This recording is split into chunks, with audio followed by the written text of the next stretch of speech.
This government meeting is brought to you by Eastworks and our local cable subscribers.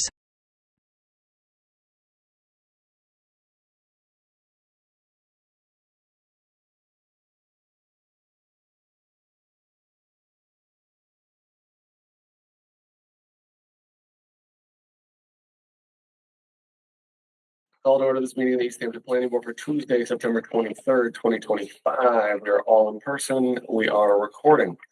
First item on the agenda is public speak. Is there anyone in the room or online who would like to speak to something not on the agenda tonight? No participants online. Okay.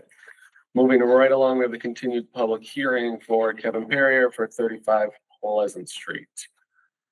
Kevin, you want to give us an update on all the things that have happened in the last few hours, or? Not much on our end. We've pretty much solidified everything we need with the conservation. I've been in conversations with Eva. She's going to be out there next week. We should be ready. Fencing goes up actually tomorrow, and erosion controls are going well. Chief wanted to speak to a couple things that we discussed just regarding sprinklers and the turnaround ranges, but I think that's going to really change some things. Yeah, that would be helpful. You want to update us on that, please? Yeah, absolutely. Number one, good evening, everyone. Good evening. Had great meetings and conversations with Kevin yesterday and today. And within the last half hour, I did email Dylan in regards to some language that I'm requesting the planning board to consider as part of this application. Specifically, one of the things that we were trying to figure out in terms of public safety is when you drive up into this development and you turn to the right, it's a dead end road. And under the fire code, we have the ability through our provisions to require anything over 150 feet. We have the ability to require a hammerhead turnaround. And we have dimensions and diameters based on the length of our fire apparatus of typically what that is. Just to give the public and all of you an idea, it's usually 60 by 60. Based on the layout of this design, it didn't allow for those dimensions. So one of the things that Kevin and I had a very good conversation is how do we balance the fire protection within this development and still meet the footprint and the turnaround radius and all that. So when you look at the updated plan, the two corner units, I forget the building numbers, I think 14 and 15 is one. Yeah. And then on the other side, I forget the numbers, the two townhouses. Correct. Basically the two duplex units. The two duplex units based on the building and fire code. Those do not have to be sprinklered. But having a conversation with Kevin, understanding the fire protection balance, what I'm asking the planning board is have all those buildings sprinklered. And that way we're okay with maintaining that turnaround as a 20 by 27 foot area as forwarded in your last design. Can I clarify when you say all those buildings, do you mean the two groupings that you just mentioned specifically, or all the buildings? All the units. All units. Because the other ones were already. They were already good sprinkled. Yeah, so the two that, yeah. Can you clear that gutted thing so we can see it? Oh, got it. Got it indeed. Got it. All right, perfect. Looking at this That one corner here. there and that corner there. Got it. Under the building and fire codes, those do not need to be sprinkled. So, we had a conversation. Kevin was excellent, having this discussion. And again, in lieu of keeping the dead end down the very end as proposed at 20 by 27, those 4 units, in addition to all the other ones, will have sprinklers. Okay. How does that affect vehicles that you can turn around in that space? So when you look at that proposed design right now, the highest probability of emergency vehicles going down that end is most likely going to be for a medical call. And that area as designed, you can turn an ambulance around fairly simple. Mhm. It's when you look at a fire apparatus, I guarantee you, I know for a fact, you cannot turn around a fire apparatus down there. But again, the probability of going down there for a medical call or fire call, it's mostly gonna be a medical call. Mhm. If you go down there for a fire, then you're gonna be committed for hours on end anyways, Mhm. and we can back it out as needed. And by enhancing that fire protection coverage in those 4 units, that far exceeds the need to turn around a fire apparatus down that end. And so does the fire code let us sort of make that trade-off? Is that the way it works? It does, so, again, just for people's understanding, in CMR section 18, it talks about dead ends. And how it reads is, dead end fire apparatus access roads in excess of 150 feet in length shall be provided with approved provisions for fire apparatus turnaround. So So it gives discretion to the fire chief. as the authority having jurisdiction, the Okay. fire chief, I can set what those provisions are Okay. and make the recommendations to your board. And so the original concern was, well, if we end up stuck down at that end, we're gonna be, backing a truck up 150 feet, it's gonna be a pain, but now the likelihood of that is less, and if it is, it's a bigger thing, so the You're gonna be backing up is committed gonna be a down there non-issue. anyways. Yeah, and Correct. you're more comfortable with that, okay. Yes. Um. Okay, Are you okay with that? Yep, no worries. Then we can make that happen. um. Okay, and I do really appreciate fire department applicant. Dylan did a ton of work in the last 2 or 3 days with a lot of moving parts, but I appreciate that everyone's sort of willing to move and figure out how to, just, I said when I was first talking with Captain Constantine about this on the phone yesterday with Dylan, like some of these are things where you say, okay, this, that, but fire safety is like, there's no wiggle room. If the fire department says this doesn't work. And again, if I may, I'll piggyback off that this is just another good example of contractors working with the city to find the balance of making sure we have that heightened level of fire protection and EMS, and still working with them to figure out how to make this work and keep it safe for everyone. And personally, I like this a lot more than the wait until phase 4 to come up with a plan, because I want to know now and I don't want to force them to come Clear out. for everyone. Yeah. I don't like surprises. I don't like getting caught off guard. This is clear right from the start. And to have every one of those units now be protected with fire sprinklers, that is excellent for this community. Okay, Mr. Chair, I saw in an email sent from Dylan 4 possible line items for conditions for this, with some notations of possibly striking number 1, et cetera. Does this affect that at all? Maybe while it's fresh in our head, we should look at those 4. yes, it does. And there's actually a new one that came in. Well, first of all, there was one that came in from the chief like 15 minutes ago, but then actually Allison, city planner, had suggested to Dylan and I a slight rephrasing.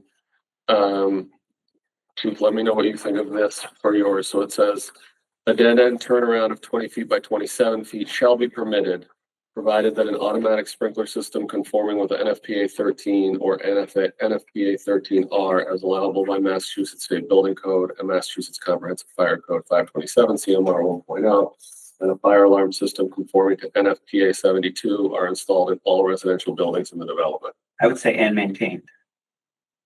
Okay. I mean, I think That's fine. That- I'm reading along with. That's okay, fine. that covers it. Okay. Yeah, we can say installed and maintained. I mean, once you have those systems in there, I think there's an obligation to maintain them, but let's be redundant. Yeah. So where do we put maintained? At the very end are installed and maintained in all residential buildings in the development. Is that going to be the only related condition? I think that's the only one now, because the other ones were related to phasing and maintenance of the road, existing system. So I think that cleans things up. We can get rid of this one, that one definitely gone.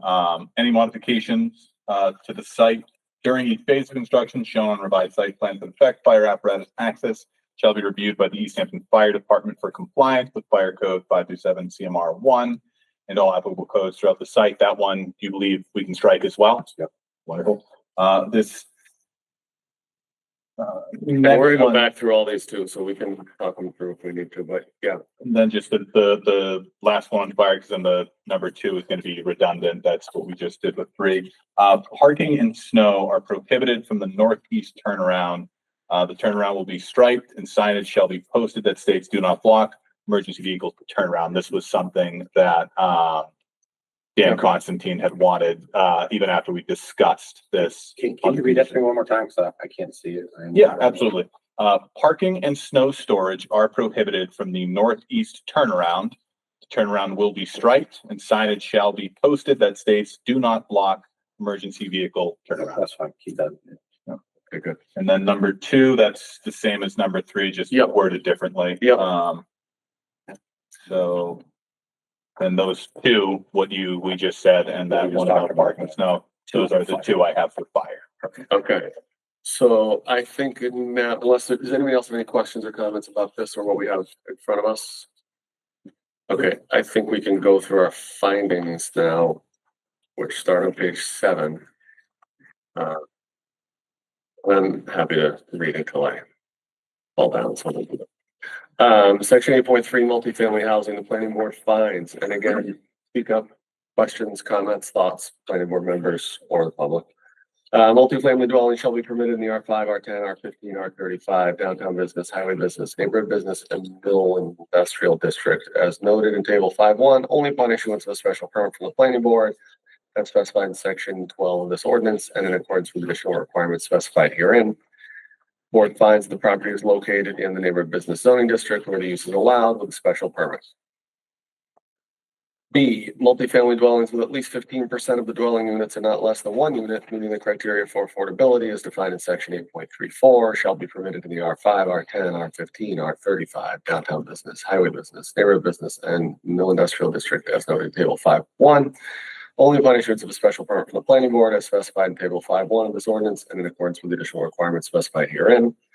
The board finds that the proposal does not contain any affordable units, therefore this section is not applicable. 8.31C, the development shall be served by a public water system adequate in terms of fire protection and domestic use. The development shall be served by a public sewer or an individual on-lot septic system, which meets the minimum requirements of Title V, State Environmental Code, and the rules and regulations of the Easthampton Board of Health as amended. The board finds that the proposed development will be served by public water and public sewer, both being accessed from existing infrastructure on Pleasant Street. 8.32 dimensional requirements. A, all multifamily dwelling units shall conform to the dimensional requirements specified in table 6.1 and table 6.2. The board finds that all dimensional requirements are met pursuant to zoning requirements shown on revised site plans LC 300 prepared by BDG dated August 26, 2025. The property is approximately 135 feet of frontage on Pleasant Street, which exceeds the minimum requirement of 15 feet. The units comply with all minimum front, side, and rear setback requirements. B, more than one structure may be allowed on a lot in a multifamily housing project by special permit from the planning board, provided that the minimum lot size requirements in table 6.1 and 6.2 are met for each structure. The board finds that the 8 new structures and existing church building are permitted under this special permit. The property is approximately 8.747 acres, 381,019 square feet, where table 6.1 requires 5,000 square feet for, quote, any other permitted structure or principal use. Need a period there. This meets the requirements of this section as shown in revised site plans LC 300 prepared by BDG dated August 26, 2025.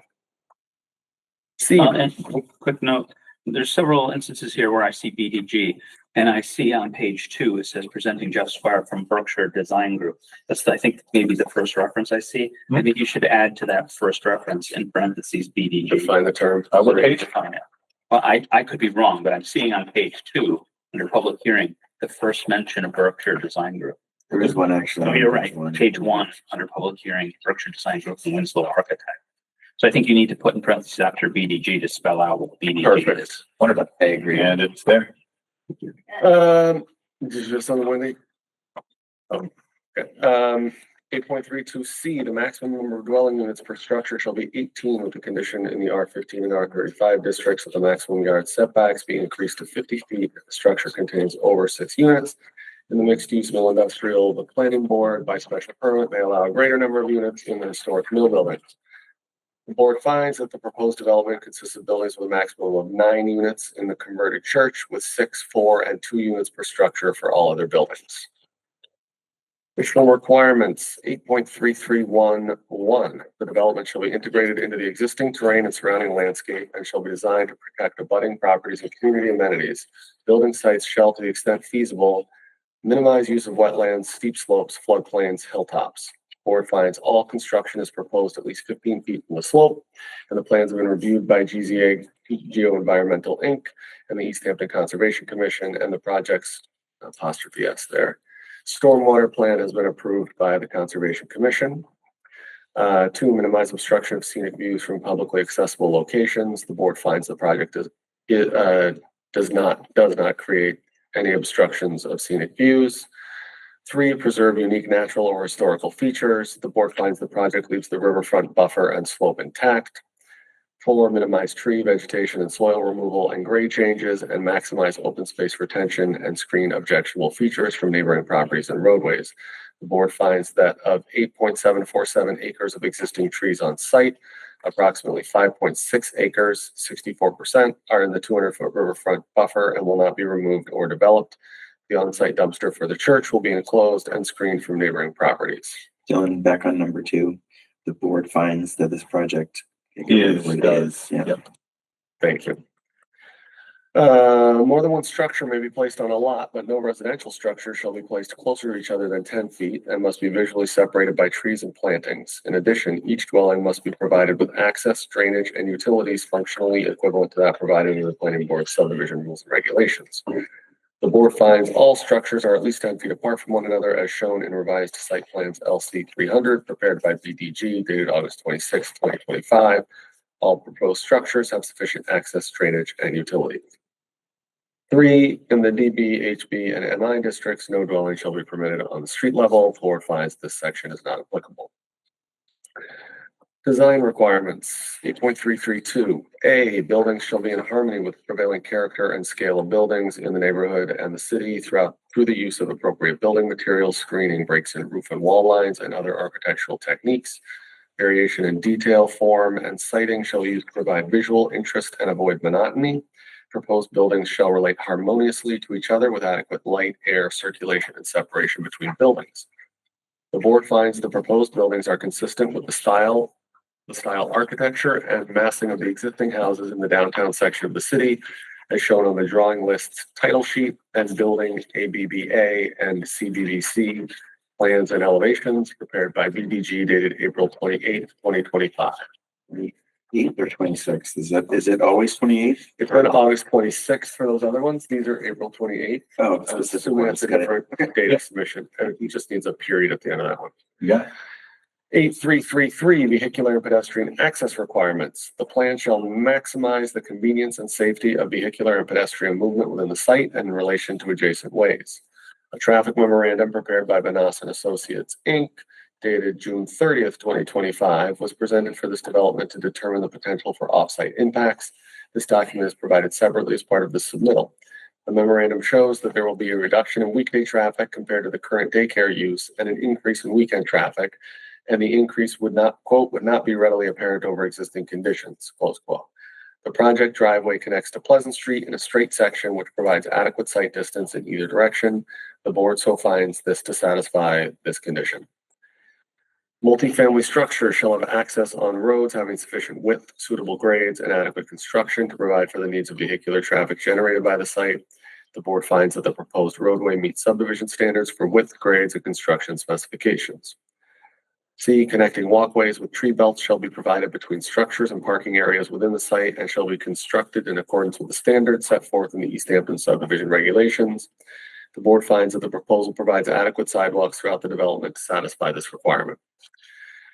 8.334, open space and buffer area requirements. The board may require that a minimum of 50% of all land not devoted to dwellings, accessory uses, roads, or other development be preserved as open space and be made available for active and passive recreation.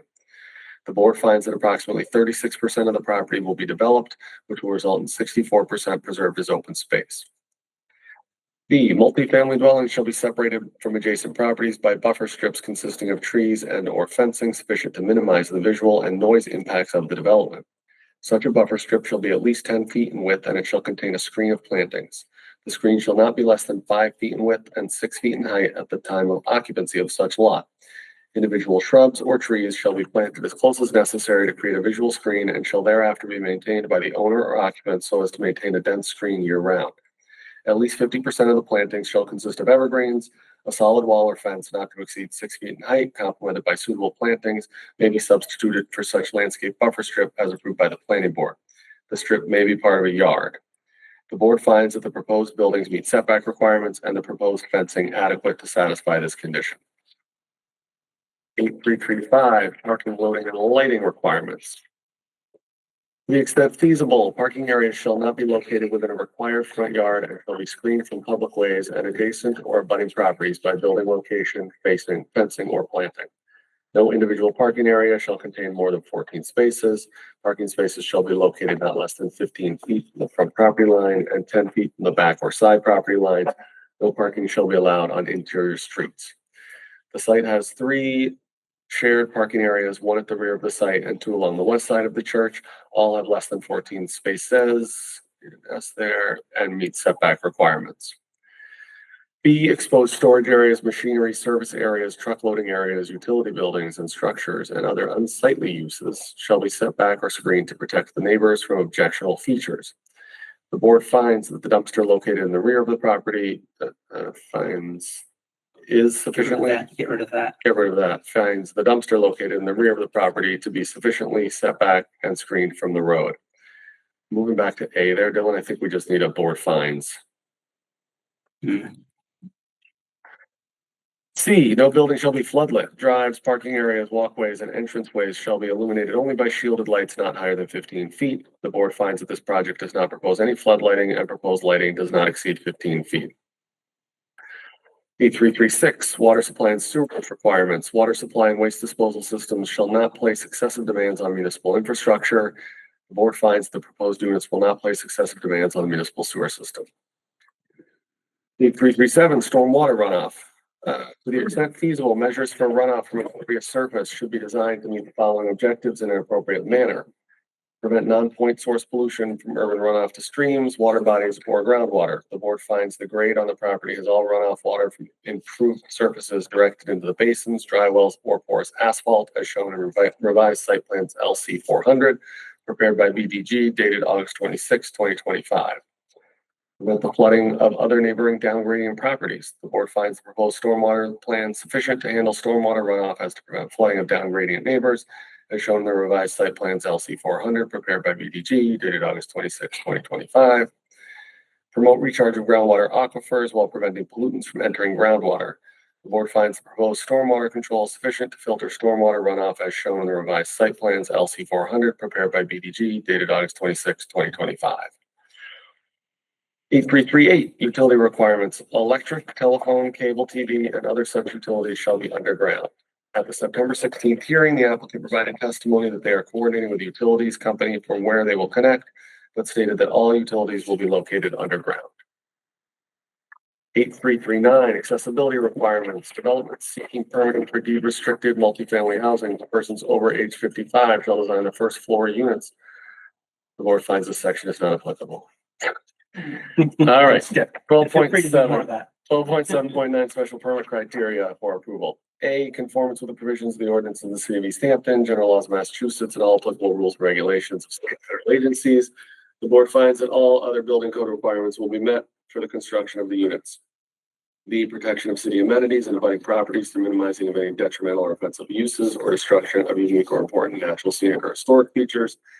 The board finds the project is proposed on already improved area and minimizes the amount of disturbance on any unimproved areas. C, minimization of traffic and safety impacts of the proposed development on adjacent highways or roads and maximizes the convenience and safety of vehicular and pedestrian movement within the site. The board finds the project to allow minimal impact on traffic in the neighborhood as shown in the traffic evaluation memorandum prepared by Five and Associates, dated June 30th, 2025. D, adequacy of methods of disposal of sewage and refuse and the drainage of surface and subsurface water. The board finds the project connects to city sewer for sewage. The projects use curbside trash pickup service for new condo buildings and dumpster for the church units to be adequate for refuse, and the approved stormwater permit adequate to satisfy this condition. Adequate means of protecting wetlands, watersheds, aquifers, and well areas. The board finds the project stormwater management plan shown in Appendix C of the stormwater drainage report prepared by BDG dated September 12th, 2025, which was approved by the Easthampton Conservation Commission to be sufficient to satisfy this condition. F, mitigation of adverse impacts on the city's resources, including the effect on the city's water supply and distribution system, sewage collection and treatment systems, fire protection, and streets. The board finds that the proposed units will not place excessive demands on the municipal sewer system. Nice pause there for a Yep. second. Did we, I know we must have confirmed the water supply as well. We did, and fire protection. I think we probably want to list all of those out I would there, think so, yeah, to just, because it looks like we just missed a box. yeah, we just checked sewer. Oh, yeah, whoops, sorry. So let's just say not place excessive demands on, and then you can literally quote the Municipal water wa- supply, distribution, all of that. Treatment systems. B, provisions for the off-street loading and unloading of vehicles incidental to the normal operation of the establishment, parking, lighting, and internal traffic controls. The board finds the project exceeds the required number of parking spaces required by the Easthampton zoning ordinance. H, applicant's efforts to integrate the development into the existing landscape through design features such as vegetative buffers and retention of open space or agricultural land. The board finds this project satisfies this condition shown in revised site plans LC 700 prepared by BDG dated August 26, 2024. The land 2025, thank you. The land parcel is not classified or used for agricultural purposes.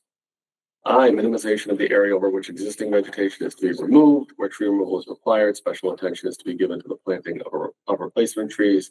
The board finds the project is being constructed in the already improved section of the parcel with tree and vegetation and vegetation removal will be minimal.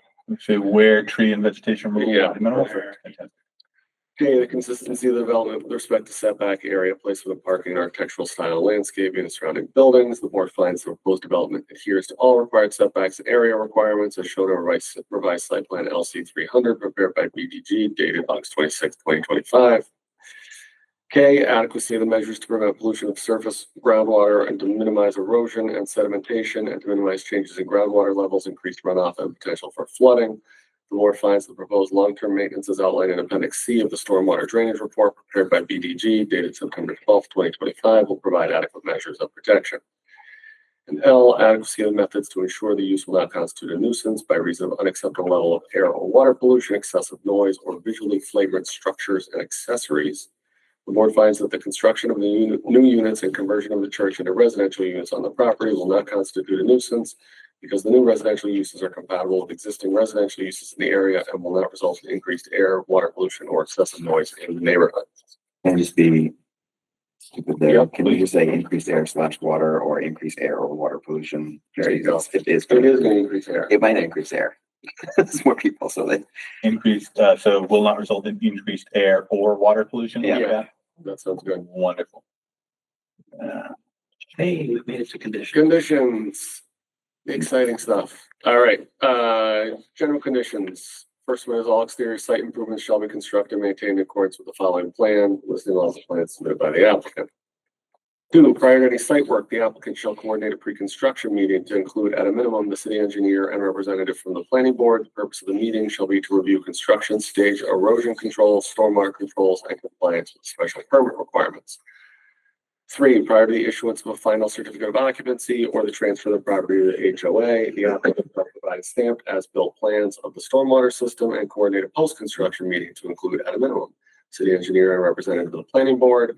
The purpose of the meeting shall be for the applicant to demonstrate that the stormwater system was built in accordance with the plans and specifications. 4, any substantial changes to the site design, building footprint, or building elevations as shown in the revised site plans dated August 26, 2025, to be determined by the building commissioner shall be reviewed by the, that seems to be, Sorry, comma right there saying that the building commissioner is the one who oh, determines. yeah, okay. To be Whether or determined, not the it- building it commissioner is- shall be reviewed by the planning board in a public meeting. The purpose of this public meeting will be to determine whether these changes necessitate the reopening of the public hearing for this project. 5, all plantings installed pursuant to LC 600 that die shall be replaced by the developer and or HOA with a similar species and size as originally required. 6, pursuant to sheet LC 400, stormwater basins are not to be used to control stormwater during construction until stabilization occurs. 7, there shall be no dumping of yard waste down the slope or elsewhere in the riverfront area. 8, signage shall be posted along the slope that warn of the steep slope. 9, signage shall be posted along the slope that states there shall be no dumping. 10, signage shall be posted at the entrances and exits of the roadway that states the use of porous asphalt and that no sanding is to be used. 11, all lighting fixtures on the rear of the building shall be dark sky compliant such that they are 2700 Kelvin or less and shielded. Fire. Now, Read them. It's, okay, so fire 1 is parking and snow storage are prohibited from the northeast turnaround. The turnaround will be striped and signage shall be posted that states do not block emergency vehicle turnaround. And 2, a dead end turnaround of 20 feet by 27 shall be permitted, provided that an automatic sprinkler system conforming with NFPA 13 or NFPA 13R as allowable by Massachusetts State's Building and Massachusetts Comprehensive Fire Code 527 CMR 1.00 and a fire alarm system conforming to NFPA 72 are installed and maintained in all residential buildings in the development. Good eyes. amazing. Alright. Maintenance and replacement obligations. The owner and its successors and assigns shall be responsible for the perpetual maintenance, repair, and replacement of all private utilities, landscaping, and infrastructure within the development, including but not limited to water distribution lines, sanitary sewer laterals, stormwater management systems, roadways, sidewalks, lighting, fencing, and all common area plantings. 2, this obligation shall include the full cost of any and all replacements necessitated by wear, failure, or damage. Standard for replacement shall equal or exceed the original construction standards as approved in the updated site plans prepared by BDG dated August 26, 2025. 3, all stormwater features shall be maintained per the operation and maintenance plan shown on the stormwater drainage report, Appendix C, proposed stormwater management system operation and maintenance plan. 4, stormwater drainage report, Appendix C, proposed stormwater management system operation and management plan will be included in full with the HOA agreement. Both of those 3 and 4, the O wasn't capitalized. Talk about nitpicky. I was letting it go because it was consistent. I thought maybe it wasn't in the Maybe original. it isn't. I don't know. What's capitalized? This so for operation? Okay. Yep. 5, by the end of each calendar year, a maintenance log shall be submitted to the Conservation Commission describing the operation and maintenance tasks completed in the preceding year by the contractor or the homeowners association. 6, the roadway shown on LC 300 shall be and shall remain a private way. The city shall have no obligation to accept, maintain, or repair said roadway. 7, prior to the sale of any dwelling unit within the development, the owner shall record a master deed and covenants for the homeowners association or condominium association. The legal documents governing the HOA, e.g. declaration of covenants, conditions and restrictions, TCNRs, bylaws, and trust documents, shall explicitly incorporate all the conditions of this special permit. These documents shall clearly assign the HOA the legal and financial responsibility for enforcing and funding these perpetual obligations, including but not limited to the maintenance plans for the porous asphalt and other private infrastructure. 8, the existing chimney structure on the church property, known to be a habitat for chimney swifts, shall be preserved.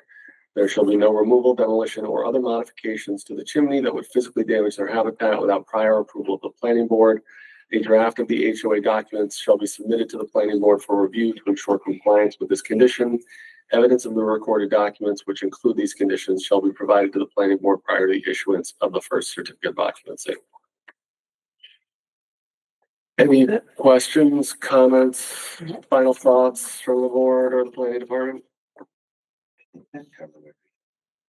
Any comments or questions from the applicant? No? All right. Unless you need anything No, else. I think we're ready. I motion to approve this special permit for Kevin Courier for 35 Pleasant Street. I will second it. All right, voted to approve the special permit. All those in favor? Aye. Aye. Opposed, abstaining. And that is that. Thank you. I Thank appreciate you. the board's time and Congratulations. making it this special night here. Yep. Very helpful. Good luck. Thank you so much. Yeah. Take care. Thank you. All right, Thanks, Chief. I'll second that. voting to adjourn. All those in favor? Aye. This government meeting is brought to you by Eastworks and our local cable subscribers.